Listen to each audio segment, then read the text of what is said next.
এই স্বাধীন দেশে সাহসের সাথে মাথা উঁচু করে বাঁচতে চাই।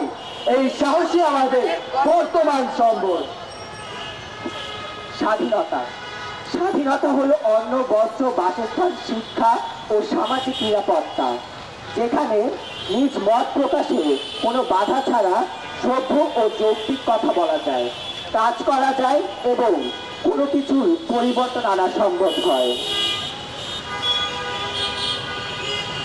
1971 সালে 9 মাসের রক্তক্ষয়ী সংগ্রামের পর আমরা বিজয় দিবস অর্জন করেছি। কিন্তু স্বাধীনতা মূলত এই 9 মাসের ফসল নয়, এর শুরু হয়েছিল অনেক আগে থেকেই।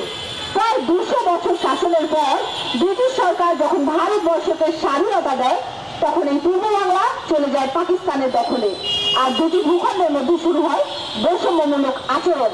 আর তারই পরিপ্রেক্ষিতে 52 ভাষা আন্দোলন, 66 6 দফা, 69 গণ অভ্যুত্থান এবং সবশেষে 71 এই যুদ্ধের মাধ্যমে আমরা স্বাধীনতাকে অর্জন করে এনেছি এবং পেয়েছি এই বাংলাদেশ।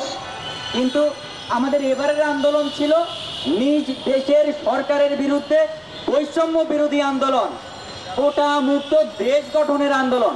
আমরা বিজয়ী হয়েছি। হ্যাঁ, আমরা বিজয় হয়েছি, কিন্তু এই বিজয় অর্জন করাই বড় কথা নয়, তার সুফলকে জনগণের দোরগোড়ায় পৌঁছে দেয়াই বড় কথা। আসলে স্বাধীনতা অর্জনের চেয়ে তা রক্ষা করা অনেক কঠিন। এই আত্মবাক্যটিকে ভুলে গেলে বিজয়ের তাৎপর্য নষ্ট হয়ে যাবে।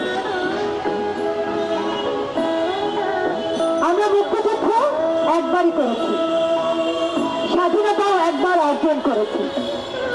আজ যারা বাংলাদেশকে মুক্তিযুদ্ধের মাধ্যমে স্বাধীনতা এনে দিয়েছে, নিজ দেশে